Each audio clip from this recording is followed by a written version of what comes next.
Hello and welcome, all friends and devotees of yoga and Buddhist meditation and Buddhism, and Buddhist reflections and meditations. Today is June the 17th, 2019. June the 17th, 2019, which is a Monday, of course. I'd like to continue my lecture series. I have this lecture series putting together wisdom, a lot of wisdom for those of you who are interested in finding wisdom, in living your lives wisely, finding wisdom to open some light, open an opportunity to succeed. We need to use time wisely. We need to live lives wisely. We need to find wisdom. And Master Singyung is the greatest repository of wisdom I know of in the world, alive in the world today. That's of all the human beings in the world today. Master Singyung is the greatest when it comes to wisdom. I mean, he has fantastic treasures of wisdom, which I'd like to teach from my study, from my experience. I'd like to teach you some of Master Singyung's wisdom resources. And students, those of you who are visiting my website for the first time, who are, seeing my videos for the first time, coming to my lectures for the first time, I'd like you to have a pen and paper always. I say anytime I instruct, I like my students to always have a pen and paper. Why is this so? This is so because, you see, time is so valuable. There's so much wisdom here. It's coming from the Buddha. Buddha is all wisdom. He's coming from Master Singyung. Master Singyung is the repository of wisdom. It's being transmitted to you through me as your immediate teacher through this video. So it's important for you to have a pen and paper. And I say this because the human mind is very weak. Our human mind is very weak. So if I tell you something within 5 or 10 minutes from now, you forget it. Even if it's something very important. We forget important things. Oh, what was I thinking about some 10 minutes ago? You forgot it. So it's easy for us. Our minds are very forgetful. That's why, we value books and we value writings. Okay, so it's important. I always teach students, anytime you're in my class, anytime you come to listen to my teachings, always have a pen and paper. It's so valuable, folks. Don't come emptily and leave emptily. That's a waste of your time. That's a waste of your life. You see, you rather not listen to my teachings at all. Don't come emptily. When you come to listen to my teachings, always have a pen and a paper. A pen and a paper to jot down some points of wisdom that you are going to reflect and meditate upon, that is going to uplift your life.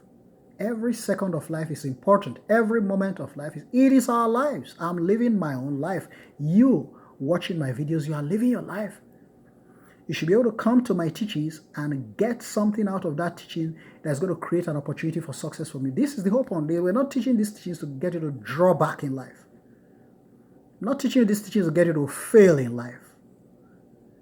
Teaching you these teachings to propel you forward in life. Help you to advance in your life. Help you to capture success.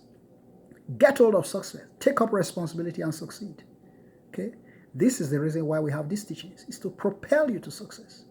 Drive you, motivate you, take up success, to be successful men and women in life. So, and you have to be serious. You have to come back with seriousness. So it's seriousness encountering seriousness. So when I come seriously to you as a teacher to try to motivate you, propel you to success, then you as a student, you have to come back with that determination and that diligence and that dedication that is going to, it's going to come two. It takes two to make you, as the teacher is coming, the professor is coming, the student is also coming. One person is speaking, one person is listening. That's how it works. So if I'm teaching and you're not listening, then you are wasting your life and wasting your time. So that's the point. What's the point? You might as well go and do other things. Okay? So always come with a pen and a paper. Very important. So you are going to benefit from these moments. You are going to benefit from this instruction.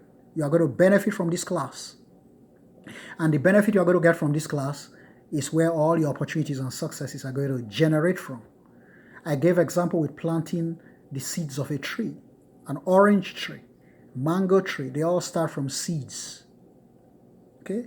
Pear tree, guava tree. We had all these things when we were children, so I know about them too well. I used to climb those trees in my childhood, okay, in the village where I grew up in Nigeria, in Africa. Okay? We would climb the trees when we were kids and pluck all the mangoes and guavas and pears and eat all of them as kids. We enjoyed tree climbing. Okay? As a lot of children will still be doing in Africa nowadays. Beautiful kids. Very important. Childhood is childhood. Manhood is manhood. Okay? So, it's wisdom. When you plant wisdom, it takes years. All these seeds. Actually, in the home where I grew up, in my parents' home where I grew up, I used to have a garden. I planted mango trees when I was a child. I planted pear. I planted guava. I planted oranges. Okay, I planted all these trees around our immediate house. We farmed. We had gardens around our immediate home. My parents loved gardening. So as a child, I was really exposed. My granddad loved it so much. He had extensive ones back in the country. Okay, so it was such a pleasure, gardening and hunting. I did all that in my childhood. So I know everything about, I didn't even talk about gardening. That was my childhood. Okay. So it's wisdom. You sow wisdom. You sow the seeds of wisdom as we used to plant those seeds of oranges, of mangoes, of fruits. And it takes a while to germinate and grow. When you come to my class, you come the same way with your pen and paper. The mind alone is not going to do it because you are not going to get the whole message in your mind. With a pen and a paper, something concrete, you can write down. You must write it down for it to work. You must take a point. As I'm lecturing, as I'm teaching, you must have something to record if you are a student of wisdom. If you are going to live your life wisely, if you're going to use your time wisely, you must write something down, something of wisdom. If I tell you how I used to battle with Master Singyung's works, you'll think maybe I was some genius or something. All these works that I'm teaching you today, I've written through them every day. I used to write through them. They are right in front of me. I have the books, right? But I'll still be writing through them, scratching through them. That's wisdom. You have to love wisdom like that. You have to love wisdom like that, right? When I see lines of wisdom, I just can't rest. I have to battle with it. You have to battle with it. You have to possess it. You have to possess it. Right from the paper. I'll take Master Singyung's wisdom. I'll scratch through it. I'll write through it. I write through it again and again and again and again and again and rewrite and rewrite and rewrite and rewrite and rewrite and rewrite and rewrite and rewrite and rewrite. That's wisdom until you memorize. So that's the meaning of wisdom. I'm just trying to teach you students. I know many of you are going to benefit from this class. That's why I'm telling you about wisdom. You love wisdom to that extent. You love wisdom. If I see wisdom on a piece of paper, I'm going to grind through it. That's the meaning of wisdom. And that's the way to get wisdom. So if I see students just sitting in my class and lazy and dead and idle, and they're just sitting there listening, it's nonsense. I would drive them out of my class immediately because they are not serious students. So, you see, that's why I gave an example with myself. How I studied wisdom. How I possess wisdom. How I mastered wisdom. I took hold of wisdom. Powerful hold of wisdom. You take hold of wisdom and it transforms your life. Okay? I gave an example with Master Singyung's work. I memorized them. I wrote them. I rewrote the same thing. You write the same line again and again and again and again and again. 100 times because there's wisdom in that line. And each time you go through it, the meaning is changed again and again. You begin to get deeper and deeper and more profound. You begin to get a deeper understanding in what you are doing. So that's wisdom. And that's what I need my students to do. You can see the reason why I don't need idle students. Students coming into class and sit there lazily. You might as well just go to bed and sleep. Students in class, you have pen and paper ready to write. I won't even love computers or tablets or laptops. No, not laptops. Pen and paper. You have to feel through. You have to rewrite. You have to feel through wisdom.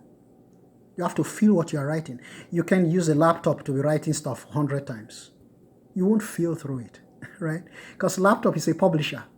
Those are machines, cell phones, all the advanced writings, right? I'm talking about foul scratch. You know what foul scratch? Rough work, right? Mathematics. Rough work. You do your rough work, right? Wisdom. You rough through it.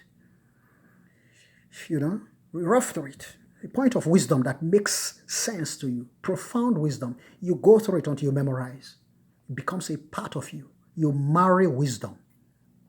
So that's the teaching. That's how I learn wisdom. If I see a point of wisdom, I don't let it go. I must possess that wisdom. It must become a part of me.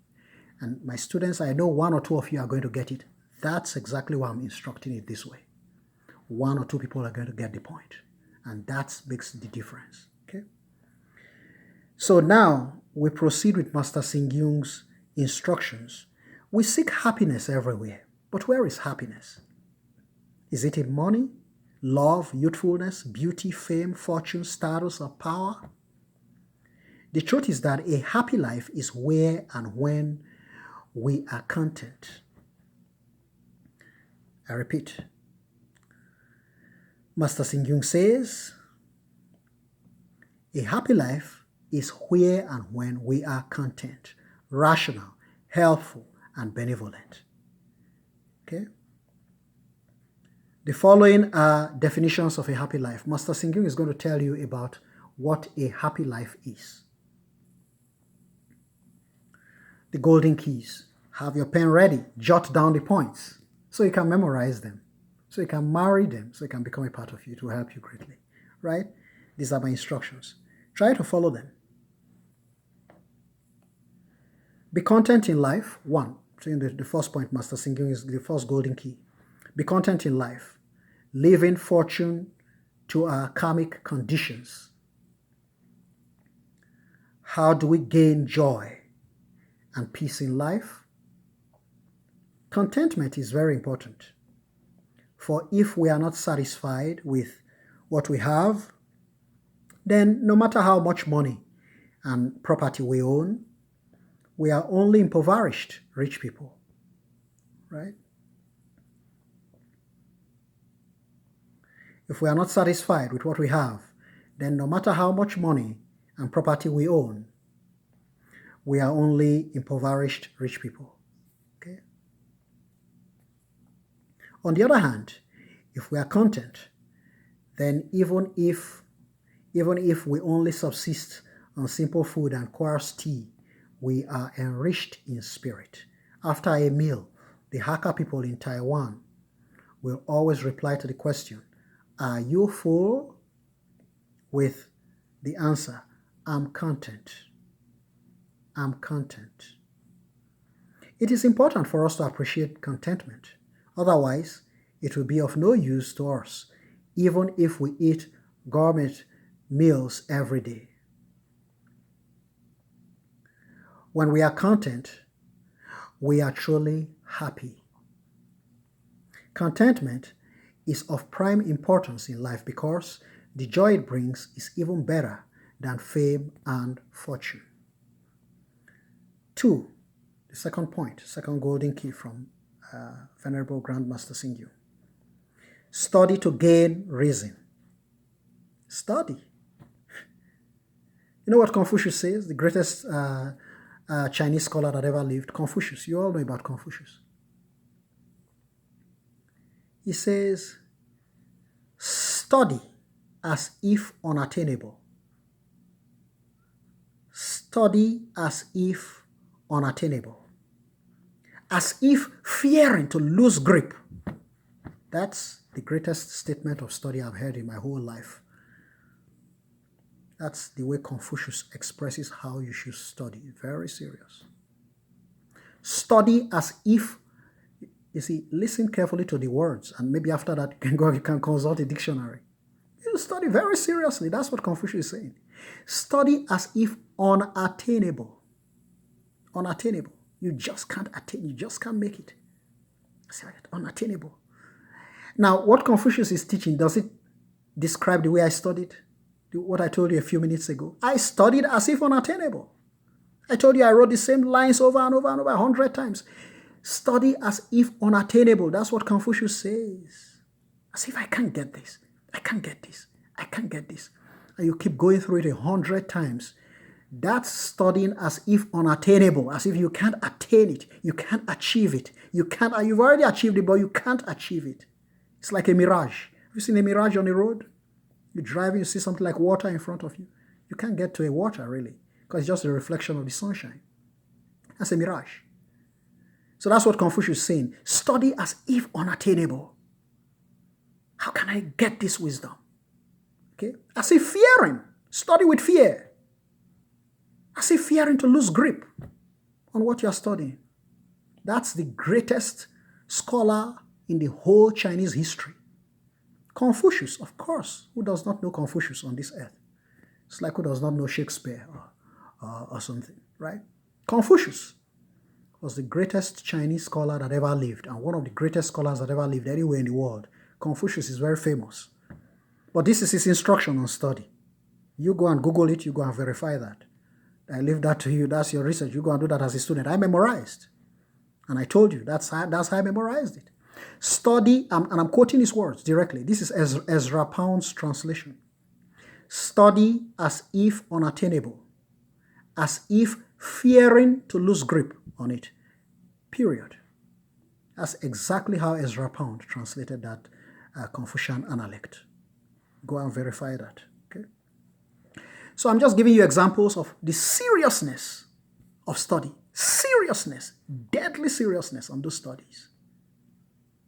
Seriousness. Go and study Confucian analects exactly the way I told you. Right? I did that in Boston, Massachusetts, decades ago. That was 1991. That was homework for me in 1992 in Boston, when I first got to Boston. I'll tell you everything about Confucius. I read, I was not even a Buddhist then. 1992, 1993, in Boston, Massachusetts. I devoured those books. I devoured the whole of Ezra Pound, Confucius Analects. I crammed all the analects of Confucius I could lay hold on, particularly when I ran into that verse. Confucius taught me how to study through that. Study as if unattainable, as if fearing to lose grip on it. That's Confucius' advice on study. That's the supreme word of study. There is no other word of study on this earth I will hold greater than the Confucius Analects. Okay? I'm getting a phone call, so I have to let me answer this. Let me try to answer this phone call. I'm having a phone call from Nigeria. Let me answer the phone call before I continue. Just a minute.